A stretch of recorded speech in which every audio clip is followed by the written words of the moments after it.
This year has been a wild draft season in comparison to previous years. Last year, it was fairly well known how the top three were going to go as early as after the combine. This year is a completely different story, though, even though the water is starting to clear at least a little bit. It's safe to assume that Cam Ward is going number one overall to the Titans, but what about after that? Will the Browns take a pass rusher to pair with Garrett? Or will they invest in a pure athlete like Hunter with needs at wide receiver and cornerback? How far will Sanders fall? Will the Giants pick him up as a long-term QB, or will they opt to take either Carter or Hunter or whoever the Browns decide against? Those picks are starting to become a little bit clearer, or so quote-unquote the experts seem to think so. But we've seen shockers on draft day before, so who really knows? Today I'm going to look at what the experts are saying as a consensus and tell you how the top 10 will go for sure, no doubt in my mind. As a precaution, this is not gambling advice, being that would be incredibly stupid of both of us. Me from a legal perspective, and you for taking the advice from someone that has literally never won a bet in his life. Like, I'm dead serious. If you need your team to win, just let me know, and I will put money on the opposite team, and you'll get your wish. It's amazing. Anyway, gambling troubles aside, let's look at first who is drafting in the top 10 and see who is most likely to go there according to the draft experts. For the record, Peter Schrager was the most accurate mock drafter last year, so take and do with that information what you will. First up is the Tennessee Titans. They are taking Cam. It's pretty much a done deal. Everyone has been saying this since probably mid-February. The team hasn't exactly came out and said so because it's a big no-no in the NFL, but they haven't exactly denied it either. They need a QB since Levis didn't work out. Cam is the perceived best QB in this draft. It just makes too much sense. Second up is the Deshaun's, or the Cleveland Browns. When mocks first started dropping in January en masse, this was an incredibly popular pick for Sanders to go. Deshaun probably won't be back for at least the very start of camp, and Lord knows he isn't the long-term answer at QB. However, this time between the combine and the draft can be a time of deep dive analysis by teams, and it really seems that not only the Browns but the whole league has severely cooled on Sanders as a QB prospect. I really think the Browns probably go Hunter here. I know he came out and said recently that he would be livid if the team that drafts him doesn't let him play both ways, but boy howdy, he is asking for trouble if that's the case. I don't think that will happen in the NFL, but to be fair, the Browns have needs at both secondary and wide receivers, so maybe. Third pick belongs to the New York Giants. This one is kind of still up in the air, even if by a few inches. There are rumblings about New York taking a deep dive on Sanders, again, as of writing the script, but this is like their third workout.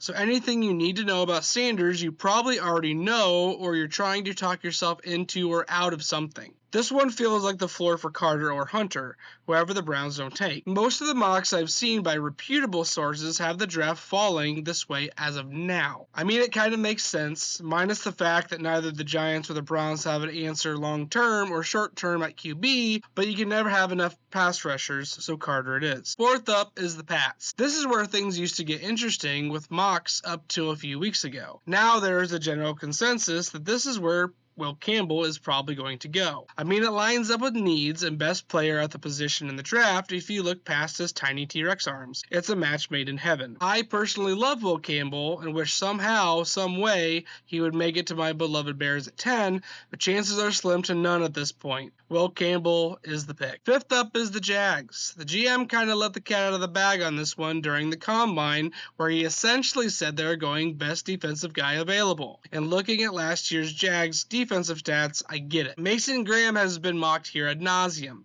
and I have to believe the people with the ins and outs of the NFL have heard this is essentially a lock. Again, I love Mason Graham too for my Bears, but it's not meant to be. Mason Graham will be the pick. Sixth up is the Raiders. This one has been talked about heavily for the past few weeks as a lock for Ashton Jeanty to go. Benjamin Albright had that prediction back during the combine and people called him nuts. Well, I think he nailed it. Pete will want that bell cow again like he had with great success in Seattle with Marshawn Lynch. Ashton seems like that dude. Only thing that might make him hesitate is Ashton's usage the past few years at Boise State, where he essentially was the offense, so they ran the wheels off him, especially last year. But I think Ashton is the pick. 7th is the New York Jets, and this one has gone back and forth between a skilled guy like Ty Warren and O-line help in Membu. I really think Aaron Glenn paid enough attention in Detroit and saw the way the offensive line mowed and wore down opposing defenses. And I'm under the assumption that he's probably saying to himself that he wants that. I really think they go Membu here, which would be a great fit for New York based on need and best available. More than just fit, I don't think Fields is the long-term answer at QB,